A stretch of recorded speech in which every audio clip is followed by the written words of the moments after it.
আসসালামু আলাইকুম রহমতুল্লাহি ওয়া বারাকাতুহু। সম্মানিত দর্শক, আজ আমরা জানব রক্ত বিক্রয় করা জায়েজ কিনা। এ সম্পর্কে আমাদেরকে প্রথমেই পবিত্র কোরআনের একটি আয়াত জানতে হবে। আল্লাহ সুবহানাহু ওয়া তাআলা ইরশাদ করেছেন, হুররিমাত আলাইকুমুল মাইতাতু ওয়াদ দামু ওয়া লাহমুল খিনজির ওয়া মা উহিল্লা বিহি লিগাইরিল্লাহ। তোমাদের উপর মৃত জন্তু, রক্ত, শূকরের গোশত এবং যে সকল জন্তুকে আল্লাহ তাআলা ব্যতীত অন্য কারো নামে, অন্য কোনো দেবদেবীর নামে, অন্য কোনো মূর্তির নামে উৎসর্গ করা হয়েছে বা বলি দেওয়া হয়েছে বা জবাই করা হয়েছে, সেই সকল জন্তুকে হারাম করা হয়েছে।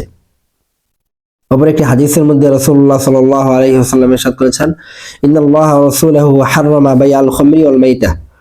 আল্লাহ সুবহানাহু ওয়া তাআলা এবং তার রাসূল মদ বিক্রি করাকে হারাম করেছেন এবং মৃত জন্তুকে বিক্রি করা হারাম করেছেন।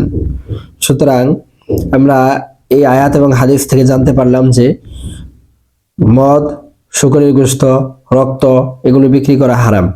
সুতরাং এগুলো বিক্রয় করা জায়েজ হবে না। এখন এমন কিছু সময় আছে যে সময়গুলোতে আপনার রক্ত বিক্রয় করা যেতে পারে। সেই সময়গুলো কখন বা কার জন্য বিক্রয় করা বা ক্রয় করা জায়েজ, এ সম্পর্কেও পবিত্র কোরআনে একটি আয়াত আছে যে ফামানি দুতুররা গায়রা বাগি ওয়ালা আদিন ফালা ইসমা আলাইহি।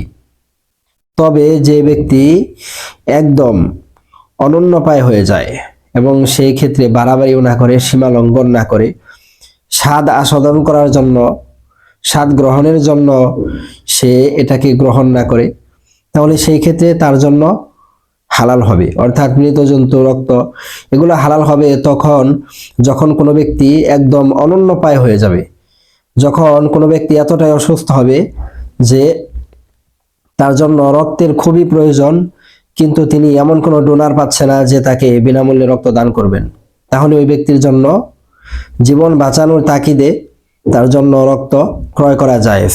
অনুরূপভাবে যে ব্যক্তি রক্ত বিক্রয় করবে সেও এতটাই হতদরিদ্র যে তার জন্য রক্ত দান করা এটা সম্ভবই নয়।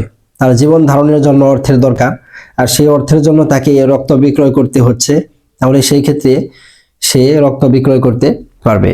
এবং যে সকল হসপিটাল অথবা ব্লাড ব্যাংক রক্ত সংগ্রহ করে এটাকে পরীক্ষা করে এরপরে এটাকে আপনার রক্ষণাবেক্ষণ করে, তাদের জন্য রক্ত বিক্রয় করা হিসাবে নয়, বরং এটাকে পরীক্ষা নিরীক্ষা করা, এটাকে রক্ষণাবেক্ষণ করা, এরপর এটাকে সরবরাহ করার জন্য তাদের যে কষ্ট হয়, খরচ হয়, সেটির জন্য তারা এই রক্তটা বিক্রয় করতে পারবে।